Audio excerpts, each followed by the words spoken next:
Olá pessoal, aqui é Leonardo Montes, trazendo mais uma reflexão, hoje dia 10 de outubro de 2019, e o nosso tema hoje é: o médium é um intérprete dos espíritos. Se você quiser ouvir outras reflexões, acessa youtube.com/voz espiritualista. Muito bem, quando nós falamos em mediunidade, muitas pessoas imaginam que o espírito chega, se apossa do corpo do médium e então passa a agir como se fosse ele próprio que estivesse de volta à matéria. Porém, não é assim que funciona. Na verdade, a mediunidade, a rigor, é um fenômeno de tradução do pensamento do espírito do plano espiritual para o material. Então, a entidade não se apossa, ela não controla o médium. Por exemplo, muitas pessoas acham que na psicografia o espírito vem e pega na mão do médium como uma professora ensinando a criança a escrever. Não é assim que funciona. Então, é sobre isso que nós vamos falar aqui hoje. Bem, no caso da incorporação, isso não é novidade para ninguém, o processo é o seguinte: a entidade se aproxima, se liga energeticamente aos chakras do médium. Quando essa ligação está forte o suficiente para que um possa transmitir informações para o outro, é o que nós chamamos incorporação.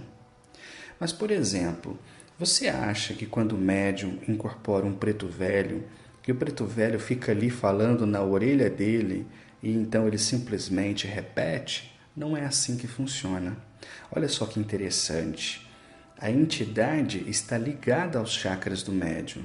Então, quando a entidade pensa, esse pensamento passa por esse cordão fluídico, ligando o chakra coronário da entidade ao chakra coronário do médium. É como se fosse um fio condutor.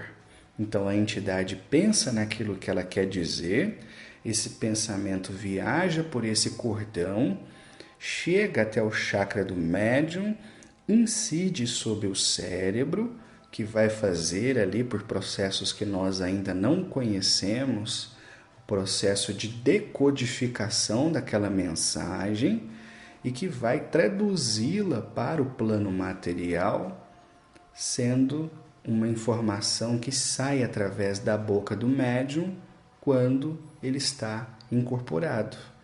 Então, seja consciente ou inconsciente, toda comunicação passa pelo cérebro do médium. Daí a importância do médium estudar, do médium adquirir cultura, do médium aumentar os seus conhecimentos. Porque se a entidade pensar uma coisa que não tem correspondência no cérebro do médium, este cérebro não conseguirá interpretar aquilo que a entidade está querendo dizer, porque não haverá elementos, vamos assim dizer, no banco de dados daquele médium. Eu já citei em algumas reflexões uma experiência que eu tive quando a entidade queria recomendar pinhão roxo para o consulente, mas eu não conhecia, eu nem sabia que existia isso. Então, vinham na minha cabeça pinho, pinhal, pinheiro, roxo, e eu fiquei completamente sem entender o que estava acontecendo.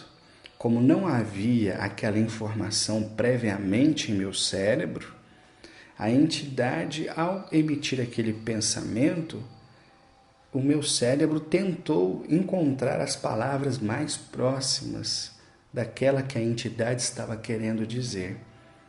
Entendem? Então, quanto mais o médium estuda, quanto mais o médium conhece, quanto mais o médium enriquece culturalmente o seu cérebro, mais conteúdo ele terá disponível à entidade. Muitos médiums ficam com medo.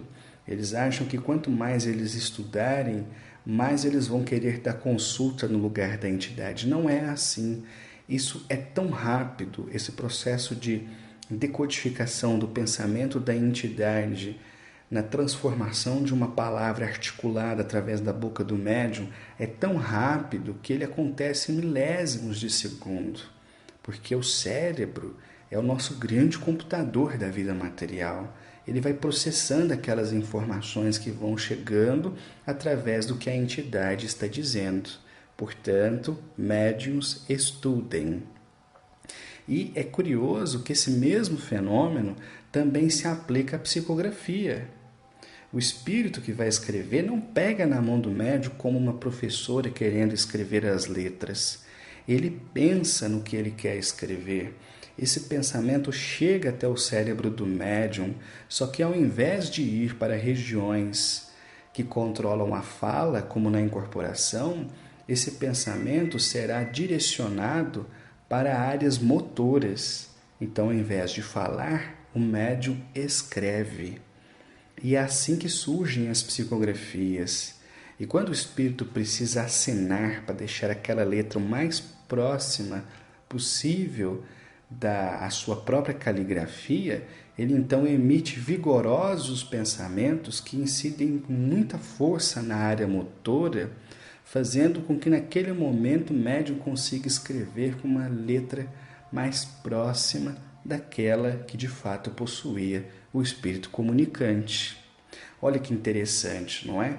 Pouca gente sabe, mas quando Chico Xavier começou a psicografar, o espírito Emmanuel, que era o seu mentor, lhe disse que ele deveria fazer aulas de português. Por quê? Ele precisaria melhorar o seu vocabulário, aprender novas expressões, para que os espíritos pudessem vir fazer o seu trabalho. Muita gente ignora isso, né? Acha que a mediunidade é um passe de mágica. Se você tem, basta você fechar os olhos, botar a mão na cara e pronto, você vai escrever um dicionário. Não é assim que funciona. Os conteúdos sempre passam pelo cérebro do médium. E é até por essa razão que todo médium influencia na comunicação que ele recebe. Não existe comunicação 100%. Às vezes vejo as pessoas falando assim, eu ainda não sou um médium 100%. E eu digo, não é e não vai ser nunca. Porque todo o pensamento da entidade passando pelo cérebro do médium sempre carregará algo do próprio médium. É aquela história do tradutor. Quando alguém traduz, por exemplo, do inglês para o português, por mais que ele conheça a língua inglesa, ele não conseguirá traduzir 100%, porque muitas expressões, muitas ideias, frases, gírias, etc., que possam existir no inglês, não existem em português. Então ele vai tentar fazer o quê? Uma aproximação, tentando manter a fidelidade daquilo que o espírito quis dizer, mas numa linguagem adaptada à nova cultura em que ele está traduzindo. A mediunidade é a mesma coisa. Por isso que quanto mais o médium estuda, quanto mais o médium aprende, quanto mais o médium enriquece o seu vocabulário, quanto mais o médium aumenta a sua cultura, melhor médium ele se torna, porque ele oferece mais material mental para que as entidades possam trabalhar através dele e produzir as suas obras. Portanto, não há nenhum inconveniente no estudo. Eu vou parando por aqui. Se você quiser ouvir outras reflexões, acesse youtube.com/Voz Espiritualista. Um abraço a todos.